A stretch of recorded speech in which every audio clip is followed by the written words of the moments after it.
Hello everyone, this is your lecture 4। आज के lecture में हम डिस्कस करेंगे infinite limits, squeeze principle and some basic problems. हम स्टार्ट करते हैं इनफाइनाइट लिमिट से। A function f is said to tend to plus infinity as x tends to a if for a positive number k, however large it may be, there exists a positive number delta such that f of x greater than k whenever x lies in the deleted neighborhood of a corresponding to delta. Symbolically, we write limit of the function f of x when x approaches to a is infinity. इस definition को हम समझते हैं number line पर। If for के positive how ever large it may B, अगर मैं कोई भी पॉजिटिव नंबर एज्यूम करूँ अपनी मर्जी से, कितना भी बड़ा नंबर मैं एज्यूम करूँ, सपोज मैं यहाँ पर 10 करोड़ ले लेती हूँ और more than that, I can take any number however large it may be mentioned है, राइट। तो यहाँ पर अगर मैं कोई भी बड़ा नंबर एज्यूम कर रही हूँ के, उसके कॉरस्पॉन्डिंग ए के अराउंड डेल्टा डिस्टेंस पर मुझे एक डिलीटेड नेबरहुड मिल जाएगी, जिसमें से अगर मैं कोई भी रियल नंबर पर वैल्यू निकालूं फंक्शन की, कोई भी रियल नंबर एक्सेप्ट ए, डिलीटेड नेबरहुड में काम कर रहे हैं हम, तो अगर आप यहाँ से किसी भी रियल नंबर पर फंक्शन की वैल्यू फाइंड आउट करते हो तो वो ऑलवेज के से बड़ी आएगी। आप कोई भी नंबर ले लो, उस पर फंक्शन की वैल्यू के से बड़ी आएगी। अब यहाँ पर अगर मैं के को चेंज करके और बड़ा करूँ तो अगेन डेल्टा डिस्टेंस कुछ और आ जाएगा हमारे पास। अगेन हमारे पास डेल्टा डिस्टेंस पर डिलीटेड नेबरहुड मिल जाएगा, जिसके कॉरस्पॉन्डिंग जितने भी रियल नंबर्स होंगे फंक्शन की वैल्यू के से बड़ी आएगी। आप जितना बड़ा नंबर एज्यूम करते जाओगे उसी के अकॉर्डिंग यहाँ डेल्टा अपने आप आता जाएगा आपके पास। There exist a positive number delta, delta से हमारे पास डिलीटेड नेबरहुड एग्जिस्ट हो जाएगी, फंक्शन की उन रियल नंबर्स पर वैल्यू उस के से बड़ी मिलेगी आपको। तो जितना भी आप बड़ा नंबर एज्यूम करो फंक्शन उससे बड़ी वैल्यूज अटेन कर रहा है, राइट। ऐसी सिचुएशन में हम बोलते हैं function is approaching to plus infinity when x approaches to a. Clear? अब next हमारे पास क्या है? A function f is said to tend to minus infinity as x tends to a. If for k positive, however large it may be, there exists delta positive such that f of x is less than minus k whenever x lies in the deleted neighborhood of a corresponding to delta. And symbolically we write limit of the function f of x when x approaches to a is minus infinity. अब इस case में क्या है, आप यहाँ पर smallest to smallest number ले लो, negative side पे मिलेंगे आपको स्मॉलर नंबर। यहाँ पर आपको माइनस के सपोज मैंने ले लिया, के को जितना मैं लार्ज करूँगी, यहाँ पे के नंबर पॉजिटिव है, यहाँ पर के को मैं जितना भी लार्ज लूँगी उतना ही माइनस साइन की वजह से ओवरऑल नंबर स्मॉल हो जाएगा। तो कहने का मतलब ये है कि आप कितना भी छोटा नंबर यहाँ पे एज्यूम करो, आपको ए के अराउंड अगेन वही बात, डेल्टा डिस्टेंस पर एक डिलीटेड नेबरहुड मिल जाएगा कि अगर आप उसमें से किसी भी रियल नंबर पर फंक्शन की वैल्यू निकालते हो तो वो किससे छोटी आएगी, माइनस के से। आप कितना स्मॉल नंबर यहाँ पे एज्यूम करो, इससे भी छोटा नंबर एज्यूम करो सपोज आप, तो उसके कॉरस्पॉन्डिंग यहाँ डेल्टा कुछ और मिल जाएगा एंड आपका फंक्शन जो है वो वैल्यूज़ अटेन करेगा, उस नंबर से भी छोटी वैल्यूज़ अटेन करेगा। और ऐसी सिचुएशन में हम बोलते हैं function is approaching to minus infinity as x approaches to A.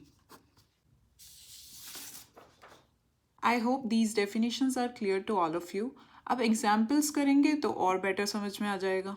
Okay, so here is our first problem. Prove that limit of the function 1 upon x does not exist as x tends to 0.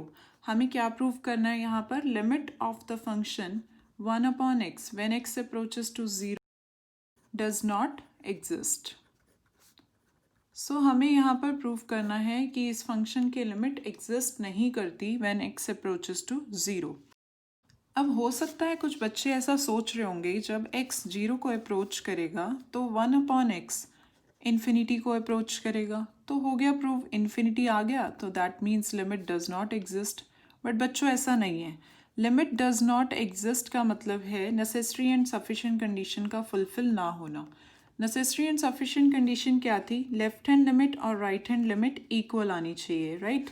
अब यहाँ पर problem ये आता है 1/x की left hand limit और right hand limit equal नहीं आती है, उसकी वजह से वी से डज नॉट एग्जिस्ट, इन्फिनिटी की वजह से नहीं।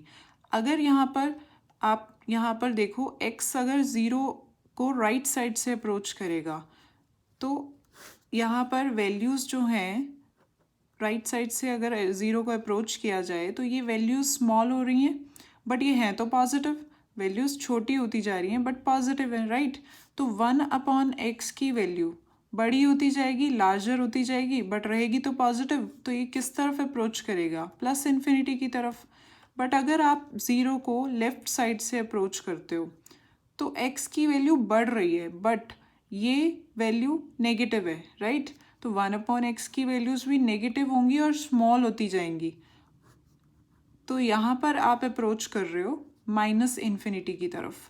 1/x is approaching towards minus infinity when you are approaching to zero from the left hand side. जब ज़ीरो को राइट साइड से अप्रोच किया जाएगा तो 1/x अप्रोच करेगा प्लस इन्फिनिटी की तरफ। अब लेफ्ट हैंड लिमिट और राइट हैंड लिमिट, आपका फंक्शन एक साइड पर अप्रोच नहीं कर रहा है, function positive infinity and minus infinity दोनों की तरफ अप्रोच कर रहा है, इसकी वजह से हम बोलते हैं लिमिट डज नॉट एग्जिस्ट।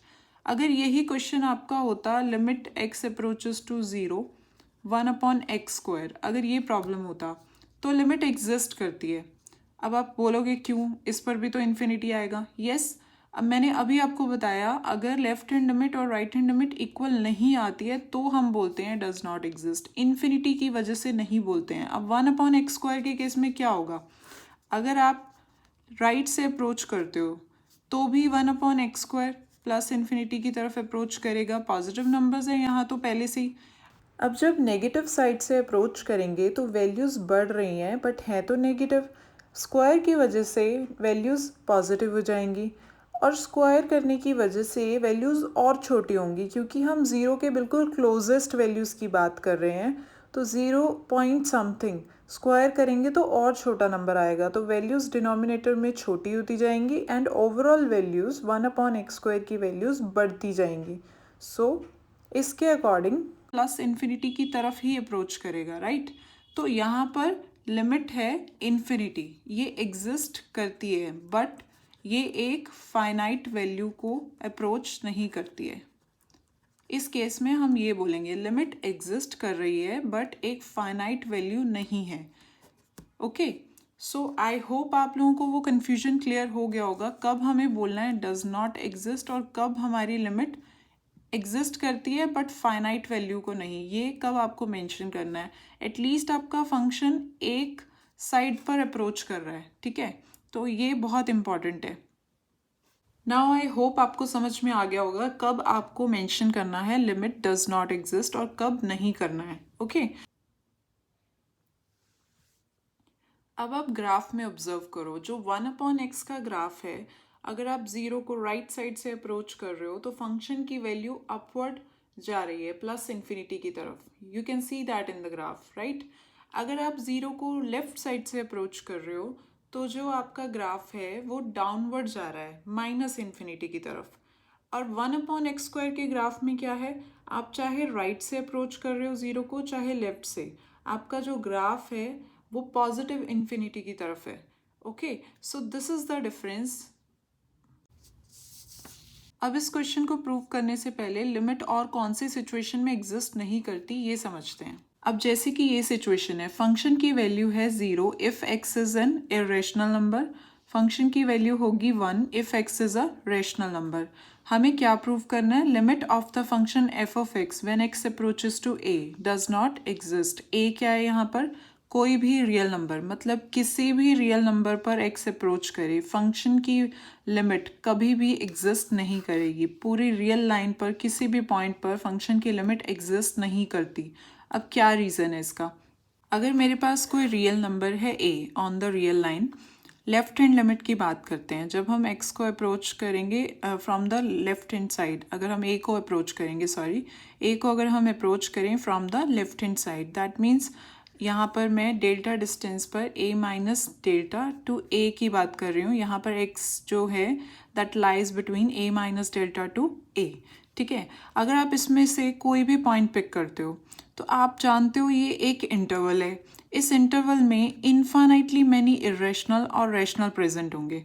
अगर आप पॉइंट पिक करते हो एक्स, ठीक है, कोई भी पॉइंट पिक किया आपने, तो फंक्शन उस एक्स पॉइंट पर वैल्यू 0 भी ले सकता है और 1 भी ले सकता है, डिपेंड करता है एक्स क्या है, इरेशनल और रैशनल। अब जैसे जैसे आप ए को अप्रोच कर रहे हो तो फंक्शन किसी पर्टिकुलर वैल्यू को अप्रोच नहीं करेगा, वो ज़ीरो को काफ़ी सारे नंबर्स पर ज़ीरो, इन्फाइनाइटली मैनी नंबर्स पर ज़ीरो लेगा वैल्यू, इन्फाइनाइटली मैनी नंबर्स पर 1 लेगा वैल्यू। तो इस सिचुएशन में आप ये नहीं कह सकते कि फंक्शन किस पर्टिकुलर वैल्यू को अप्रोच कर रहा है, 1 को अप्रोच कर रहा है या 0 को। We can't say, it oscillates indefinitely many times between 0 and 1। So हम ये लिमिट नहीं बता पा रहे हैं फंक्शन की, लेफ्ट हैंड लिमिट नहीं यहाँ पर कंफर्मली कह पा रहे हैं कुछ भी, ठीक है। सो इस सिचुएशन में आप क्या बोलोगे, left hand limit of this function when x approaches to a negative does not exist. And similar situation होगी राइट हैंड लिमिट के केस में। अगर आप राइट साइड से भी अप्रोच करते हो तो कौन सा फंक्शन किसी पर्टिकुलर वैल्यू को अप्रोच करेगा, तो राइट हैंड लिमिट भी एग्जिस्ट नहीं करेगी, दोनों ही लिमिट्स एग्जिस्ट नहीं करती हैं। And necessary and sufficient condition क्या है, लिमिट एग्जिस्ट करनी चाहिए, इक्वल होनी चाहिए, लिमिट दोनों तरफ से ही एग्जिस्ट नहीं कर रही है यहाँ पे। सो ओवरऑल कंक्लूजन क्या हो गया, limit of the function f of x when x approaches to a does not exist. अब अगर ये प्रॉब्लम आपको एग्जाम में पूछा जाता है तो आप कैसे मेंशन करोगे इसको, ये भी देख लेते हैं। Let a be any real number, हम सबसे पहले तो ये एक रियल नंबर यहाँ पर एज्यूम करेंगे, किसी भी रियल नंबर पर ये एग्जिस्ट नहीं करती है limit. Let a be any real number. Now we know that in any interval there exist infinitely many irrational and rational numbers। किसी भी इंटरवल में अगर हम बात करें तो इन्फाइनाइटली मैनी इरेशनल्स भी प्रेजेंट होते हैं और रैशनल्स भी प्रेजेंट होते हैं, राइट। अब अगर यहाँ पर x जो पॉइंट है that lies between a minus delta to a, where delta is any positive real number, okay. So then fx, अब बिकॉज डेफिनेशन क्या है, 0 और 1 वैल्यू अटेन कर सकता है इरेशनल पर, रैशनल पर। सो यहाँ पर fx जो है, then fx oscillates indefinitely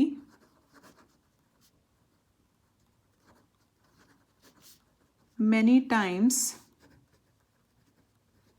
between 0 and 1। ये हमें मेंशन करना पड़ेगा। रीज़न क्या है इसके पीछे, क्योंकि फंक्शन डिफाइंड ही ऐसे है, फंक्शन की वैल्यू 0 है at 1 and x is irrational when x is irrational and when x is rational. ये हमें मेंशन करना पड़ेगा यहाँ पर। नेक्स्ट स्टेप में आपको यहाँ पर क्लैरिटी आ गई कि fx किसी स्पेसिफिक वैल्यू को अप्रोच नहीं कर रहा है। So we can say therefore limit of the function, because हमने लेफ्ट हैंड लिमिट की बात की थी तो यहाँ पर हम मेंशन करेंगे x approaches to a negative does not exist. And in the similar way we can prove limit of the function f of x when x approaches to a positive does not exist. So overall conclusion is limit of the function f of x when x approaches to a does not exist. अब ये एक situation है जिसमें limit exist नहीं करती। अब हम इस प्रॉब्लम को भी प्रूव कर लेते हैं जहाँ से डज नॉट एग्जिस्ट की स्टोरी शुरू हुई थी। Limit of the function 1/x does not exist as x tends to 0। तो सॉल्यूशन में सबसे पहले हम मेंशन करेंगे फंक्शन क्या गिवन है हमें। Let f of x equals to 1/x, x not equals to 0, obviously 0 पर फंक्शन डिफाइंड नहीं है, राइट। सो यहाँ पर हम केसेस करेंगे दो discuss, right hand limit and left hand limit. When x approaches to 0 positive that means right hand limit हम discuss करने वाले हैं पहले। सो जब x 0 को राइट साइड से अप्रोच करेगा तो x की वैल्यू स्मॉल होती जा रही हैं, बट यहाँ पर वैल्यू स्मॉल चाहे हो रही हैं बट रहेंगी तो पॉजिटिव, राइट। वैल्यू स्मॉल हो रही हैं बट पॉजिटिव है। अब 1/x की वैल्यू पर क्या इफेक्ट होगा, जैसे जैसे ये वैल्यू स्मॉल होती जाएगी वैसे वैसे ये लार्ज होती जाएगी value, it is becoming larger and larger, right. अब अगर रियल लाइन पर आप कोई भी बड़े से बड़ा नंबर एज्यूम करते हो कि 1/x की वैल्यू को उससे बड़ा किया जा सकता है अकॉर्डिंग टू द x हम उसी तरीके से जस्ट अगर आप x की और छोटी वैल्यू लोगे, 0 के और क्लोजेस्ट जाओगे तो 1/x किसी भी नंबर से बड़ा किया जा सकता है। तो आप k को कुछ भी एज्यूम कर लो, 1/x उससे बड़ी वैल्यू ईजिली अटेन कर लेगा, राइट। सो हम यहाँ पर क्या मेंशन करेंगे, when x approaches to 0 positive, x becomes smaller and smaller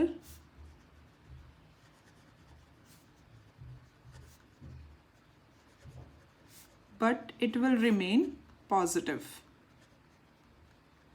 1/x की values they become larger and larger and they are also positive, right.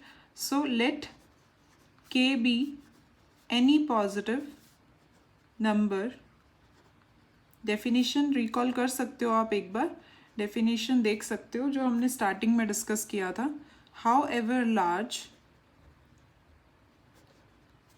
Then 1/x is greater than k for x less than 1/k, right. अब यहाँ 1/k को हम क्या assume कर लेंगे, delta. Take 1/k equals to delta, we get 1/x greater than k whenever x less than delta। यहाँ से हम क्या लिख सकते हैं, overall conclusion, f(x) greater than k whenever x lies between 0 to positive number है ना x, 0 to 0 plus delta, and this is the definition of right hand limit. So we can say limit of the function f of x when x approaches to 0 positive is infinity. Now in the similar manner we can prove the case of left hand limit. जैसे जैसे x 0 को left side से approach करेगा वैसे वैसे x की value बढ़ती जाएगी बट रहेगी तो नेगेटिव। 1/x की वैल्यू उतनी ही स्मॉल होती जाएगी, ये नेगेटिव वैल्यूज अटेन करेगा ये भी। अगर मैं यहाँ पर कितना भी स्मॉल नंबर एज्यूम करूँ -k, k is a positive number but minus की वजह से ये ओवरऑल क्वांटिटी नेगेटिव हो जाएगी एंड ये स्मॉल होता जाएगा नंबर, ठीक है। आप यहाँ पर कितना भी स्मॉल नंबर एज्यूम करो 1/x उससे छोटी वैल्यू अटेन कर सकता है। सो इस बात को यहाँ कैसे मेंशन करेंगे हम, when x approaches to 0 negative then x becomes larger but positive, oh sorry, negative, and 1/x becomes smaller. So if k is any positive number however large,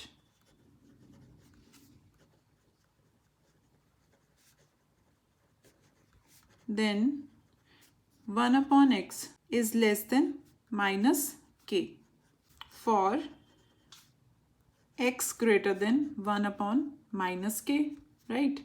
अब यहाँ हम डेल्टा किसे एज्यूम करेंगे, डेल्टा तो positive number होता है, delta को यहाँ पर हम कैसे एज्यूम करेंगे, डेल्टा इक्वल्स टू 1/k। सो यहाँ से हमारे पास इक्वेशन क्या बन जाएगी, we get 1/x less than -k for x greater than -delta, which implies function f of x is less than -k whenever x lies between, x यहाँ पर negative है, so x lies between 0 minus delta to 0. So यहाँ से left hand limit क्या आ गई, when x approaches to 0 negative function is approaching to -infinity. अब overall हमारे पास कंक्लूजन ये है कि right hand limit of the function and left hand limit are not equal.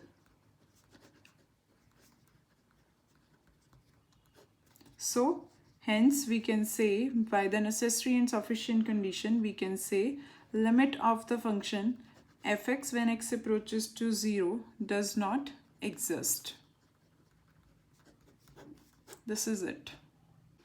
अब आप खुद से ट्राई करना limit of the function 1/x² when x approaches to 0 is infinity. इसको प्रूव करना है आपने with the help of definition. Now the next is squeeze principle. If a function f of x less than equals to g of x less than equals to h of x for all those x which lies between a minus delta to a plus delta except a, and limit of the function f of x when x approaches to a is L, limit of the function h of x when x approaches to a is L. Then proof क्या करना है हमें? limit of the function g of x when x approaches to a is L. जब ये दोनों functions L को approach करेंगे when x approaches to a, तब gx function भी L को approach करेगा when x approaches to a. अब सबसे पहले तो हम mention करेंगे हमें क्या क्या given है यहाँ पर. f of x is less than equals to g of x less than equals to h of x for modulus of x minus a less than delta greater than 0, and हमें given है limit of the function f of x when x approaches to a is L, and limit of the function h of x when x approaches to a is also L.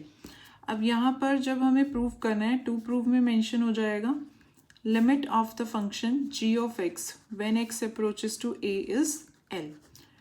Proof start करेंगे हम limit की definition से.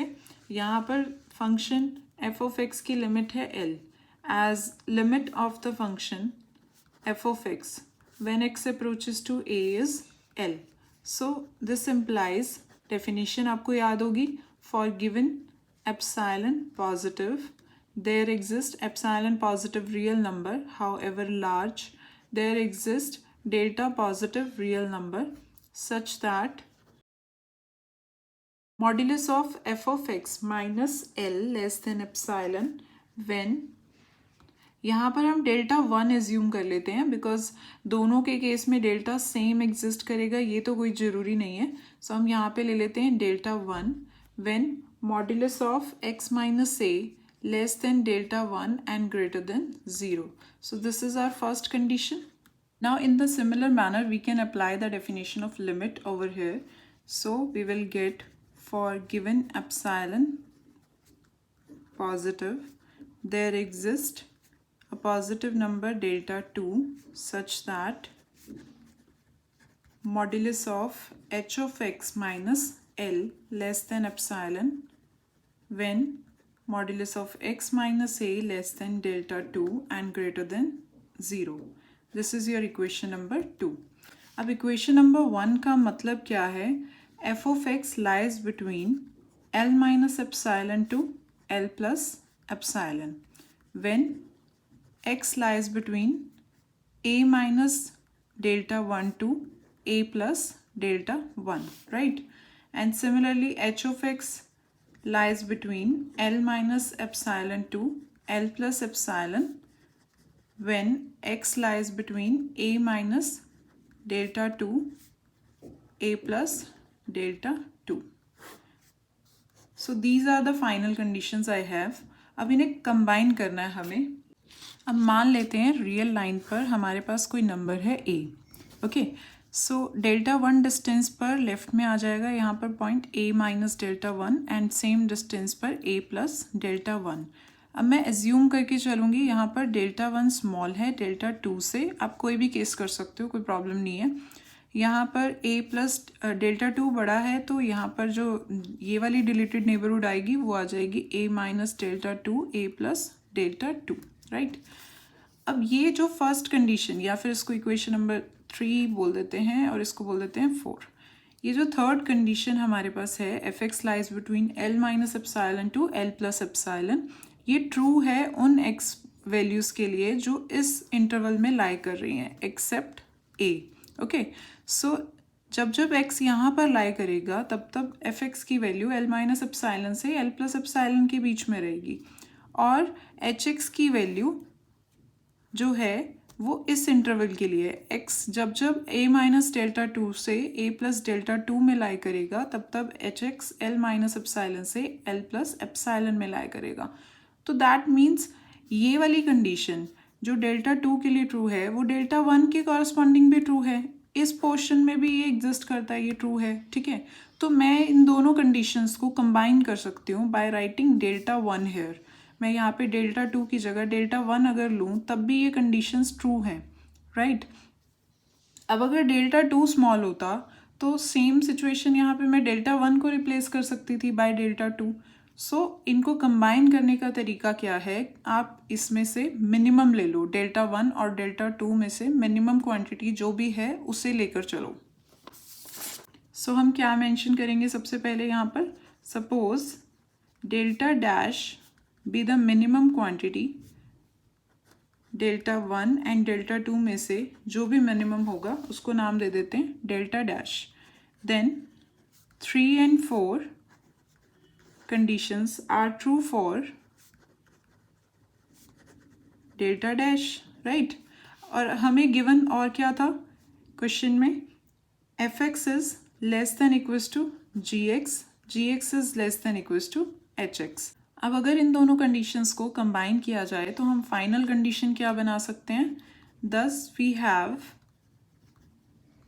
L minus epsilon less than f of x less than equals to g of x is less than equals to h of x and h of x is less than l plus epsilon whenever modulus of x minus a less than delta dash and greater than 0, right। so यहाँ से क्या आ गया हमारे पास, gx l minus epsilon और l plus epsilon के in between लाई करेगा whenever x lies between a minus delta dash to a plus delta dash. So limit of the function gx when x approaches to a is L. अब हम discuss करते हैं कुछ basic problems. First is prove that limit of the function summation n upon n square when n approaches to infinity is equals to 1/2। आपको यहाँ पर जो function given है that is summation n upon n square. इसमें summation n का क्या मतलब है, summation n means sum of first n natural numbers, sum of first n natural numbers. Principle of mathematical induction chapter जो आपके पास आता है 11th क्लास में, उसमें आपने इसका प्रूफ भी किया हुआ है। Sum of first n natural numbers 1 to n, right. Sum क्या होता है, n plus 1/2। तो मैं यहाँ पर इस सम को डायरेक्टली यहाँ पे यूज़ करूँगी इसको इवेल्युएट करने के लिए। सो मेरा क्वेश्चन किस में ट्रांसफॉर्म हो चुका है, limit n approaches to infinity n plus 1/2 n square. अब यहाँ पर बच्चों n अप्रोच कर रहा है इन्फिनिटी को, तो 1/n कहाँ अप्रोच करेगा, 0 पर। सो इस टाइप की प्रॉब्लम्स को इवेल्युएट करने के लिए हम 1/n फॉर्म क्रिएट करेंगे। यहाँ पर limit n approaches to infinity, यहाँ पर n बाहर है, एक n आप इस ब्रैकेट से कॉमन लोगे, n इंटू n कॉमन लूँगी तो यहाँ पर क्या बन जाएगा 1 plus 1/n, right. 2n square, n square cancel out हो जाएंगे, ऑब्वियसली कैंसिल आउट कर सकते हैं, n नॉन ज़ीरो होगा, अगर नॉन ज़ीरो नहीं हुआ तो फंक्शन तो डिफाइंड ही नहीं होगा ये वाला, राइट। नेक्स्ट हमारे पास क्या आ गया, 1/n फॉर्म क्रिएट हो चुकी है। अब इजीली आप अप्लाई कर सकते हो लिमिट 1 plus 1/n/2। अब हम लिमिट अप्लाई करेंगे, n अप्रोच कर रहा है इन्फिनिटी को तो 1/n अप्रोच करेगा 0 को, सो ये वैल्यू हो जाएगी 0। So you will get 1/2। अब अगर समेशन n की जगह हमारे पास आ जाए summation n square upon n cube, limit हमें फाइंड आउट करनी है यहाँ पर when n approaches to infinity, ये फाइंड आउट करना है। सो समेशन n स्क्वायर का मतलब क्या होता है, sum of squares of first n natural numbers, right?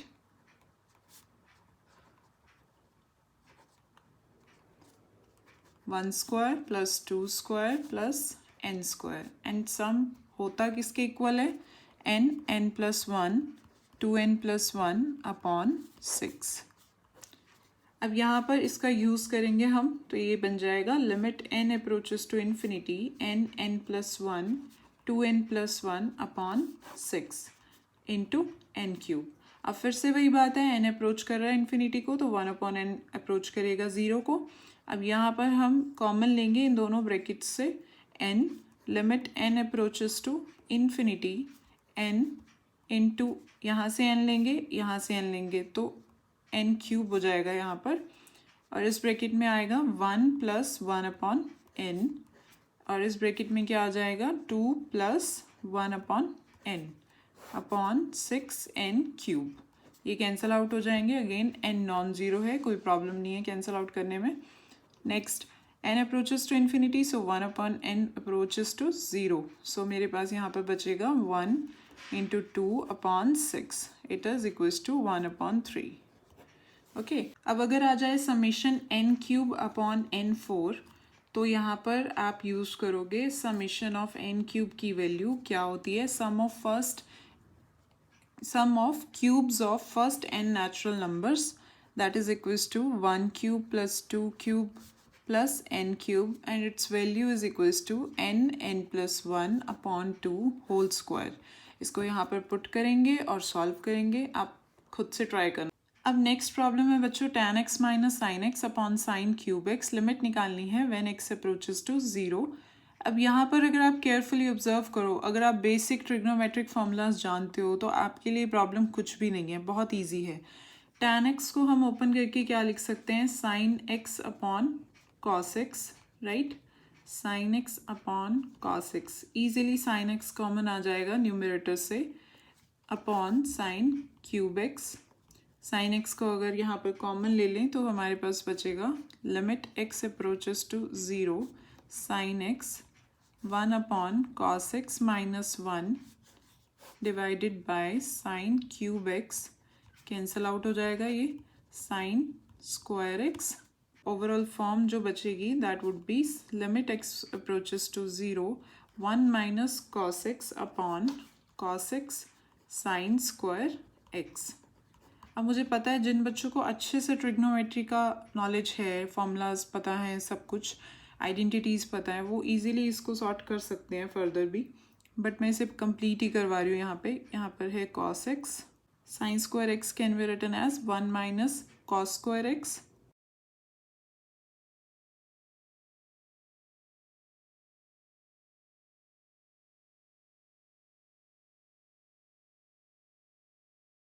Now we can apply the identity a square minus b square here.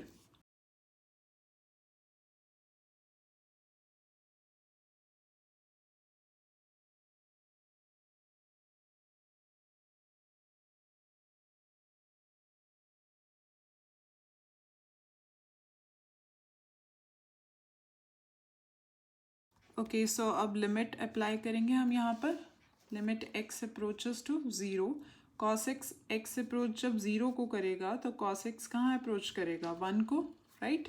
सो यहाँ पर वैल्यू हो जाएगी 1 plus 1, that is equals to 1 upon 2। So this is the answer. अब हमारी next problem है बच्चों, limit of the function x upon modulus of x when x approaches to zero. यहाँ पर है मॉड्यूलस फंक्शन। मॉड्यूलस फंक्शन कैसे defined होता है? Modulus of x is defined as x if x is greater than zero, minus x if x is less than zero. Equals to zero पर value zero आनी है, plus zero minus zero is same thing, तो आप कहीं पर भी equal to sign mention कर सकते हो दोनों में से। अब अगर हम ज़ीरो को लेफ़्ट साइड से अप्रोच करते हैं तो यहाँ पर left hand limit x approaches to zero negative x upon modulus of x की जगह हम क्या लिख सकते हैं? नेगेटिव साइड से अप्रोच कर रहे हैं मतलब x नेगेटिव है, लेस देन ज़ीरो है वैल्यूज़, तो मॉड्यूलस ऑफ x को हम मेंशन कर सकते हैं माइनस x, जिसका मतलब है ये ओवरऑल वैल्यू क्या हो गई? -1। ठीक है। अब अगर ज़ीरो को राइट साइड से अप्रोच करते हैं तो यहाँ पर x approaches to zero positive means x upon modulus of x की जगह हम क्या लिख सकते हैं यहाँ पर x, सो इट इज़ 1। ये है आपकी left hand limit, this is your right hand limit, जो कि इक्वल नहीं आई है। Left hand limit right hand limit के इक्वल नहीं है। That means necessary and sufficient condition के according limit does not exist. Next problem is greatest integer function of x upon x, limit निकालनी है 0 पर। अब ग्रेटेस्ट इंटीजर फंक्शन क्या होता है पहले तो ये समझते हैं। Square bracket of x, it denotes the greatest integer less than equals to x। क्या मतलब है इस बात का, एग्जाम्पल लेते हैं और समझते हैं। सपोज मेरे पास है यहाँ पर 2.5, सो सबसे पहले तो मैं 2.5 को नंबर लाइन पे लोकेट करूँगी। 2.5 लाइज बिटवीन 2 and 3, राइट। 2.5 से छोटी वैल्यू या इक्वल इंटीजर वैल्यू मुझे बतानी है। 2.5 खुद तो इंटीजर नहीं है, उससे छोटा इंटीजर क्या होता है 2, सो वैल्यू क्या आ जाएगी 2। अगर ये -2.5 होता तो यहाँ पर नंबर लाइन पे अगर लोकेट करेंगे तो किसके बीच में लाई करेगा, -2 एंड -3 के बीच में आ जाएगा -2.5। अगेन वही बात, खुद इंटीजर नहीं है बट जो इससे पहले इंटीजर अवेलेबल है वो है -3, सो वैल्यू क्या आ जाएगी -3। अगर मेरे पास हो number 0.5, so 0.5 lies between 0 and 1, सो 0.5 से छोटा इंटीजर क्या है हमारे पास 0, सो वैल्यू क्या आ जाएगी 0। अगर होता -0.5, अब तो आप समझ ही गए होंगे, -0.5 के केस में क्या आ जाएगा हमारे पास, -0.5 लाइज बिटवीन 0 and -1, यहाँ पर आ जाएगा -0.5, सो इससे छोटा इंटीजर क्या है हमारे पास -1। अगर खुद ही इंटीजर, अगर आप यहाँ पर इंटीजर ही ले लोगे तो फिर तो आंसर वही आ जाएगा सेम। अब हम सॉल्व करते हैं इस फंक्शन की लिमिट। इस फंक्शन की लिमिट h की हेल्प लूँगी मैं यहाँ पर। h की हेल्प से थोड़ा सा इजी हो जाएगा आपको समझना इसको। सो पहले निकालते हैं left hand limit. Limit x approaches to 0 negative greatest integer function of x upon x। अब यहाँ पर हम x 0 को अप्रोच कर रहे हैं from the left hand side. 0 से छोटी वैल्यूज़ हैं, यहाँ पर कुछ वैल्यू अगर इमेजिन करें तो 0 पॉइंट समथिंग, राइट। सो मैं यहाँ पे उसको डिनोट कर लेती हूँ h से, क्योंकि हम एक पर्टिकुलर वैल्यू पे काम नहीं कर रहे हैं। And h is a very small value, very small value approaching to 0, so I can write limit put x equals to 0 minus h। यहाँ पर आ जाएगा h approaching to 0 minus h।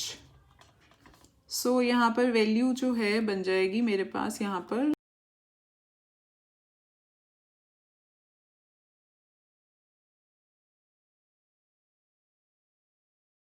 Now as I have told you the meaning of the square brackets.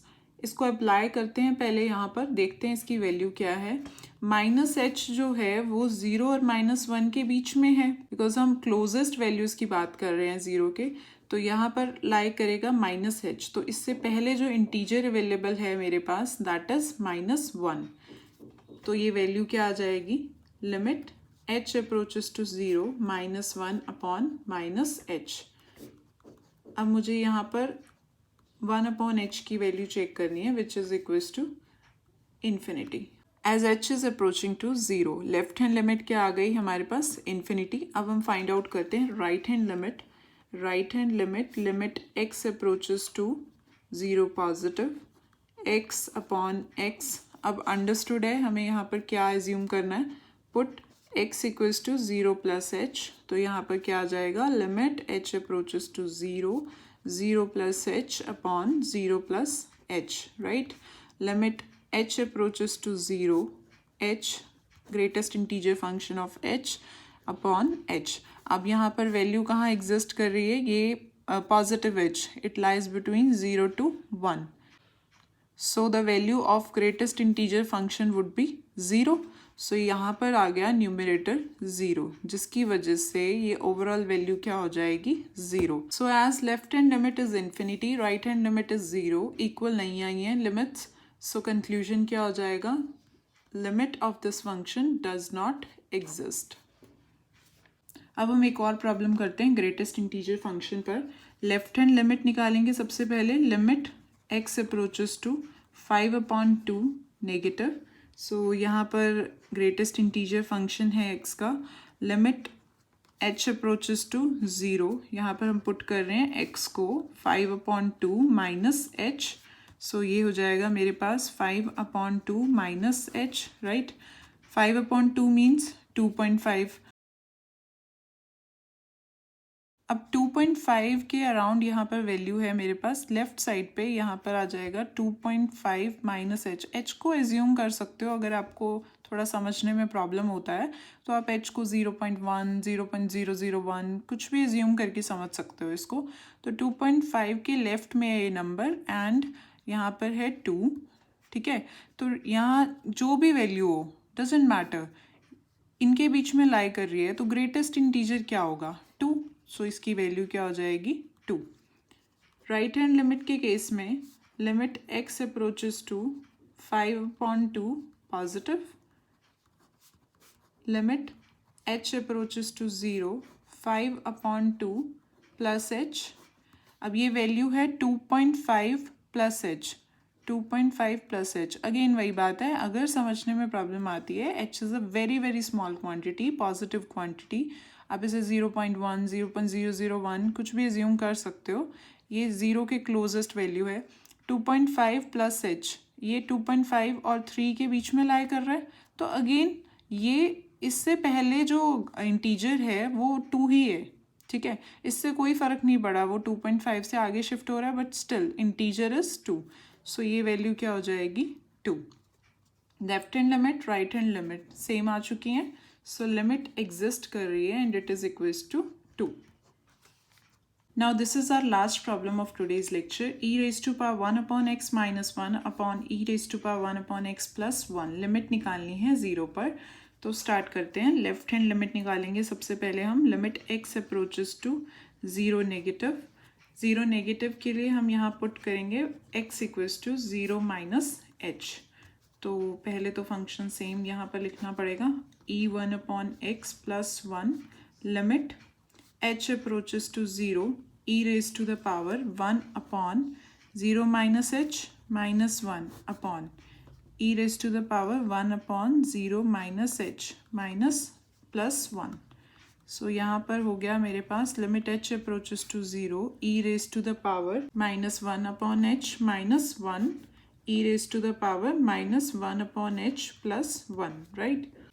इसका मतलब क्या है, limit h approaches to 0 1 upon e raise to power 1 upon h minus 1 e raise to the power 1 upon h plus 1। अब यहाँ पर h approach कर रहा है 0 को, so 1 upon h will approaches to infinity. e raise to the power 1 upon h approach करेगा infinity पर। Why, e raise to the power x का ग्राफ कुछ ऐसे बनता है, जैसे जैसे आप x बढ़ाओगे, x की वैल्यू को लार्ज करोगे, ये ग्राफ उतना ही तेज़ी से राइज करेगा, ठीक है। सो प्लस इन्फिनिटी की तरफ अप्रोच करेगा, जैसे जैसे x की वैल्यूज़ बढ़ती जाएंगी उतना ही ये राइज करता जाएगा। So that means e raise to the power x approaches to infinity as x approaches to infinity. So हम यूज़ करेंगे e raise to power 1 upon h approaches to infinity को यहाँ पर। Now this implies 1 upon e raise to the power 1 upon h approaches to 0। So यहाँ पर जब मैं limit put करूँगी तो ये वैल्यू हो जाएगी 0 minus 1 0 plus 1 and the overall value is minus 1।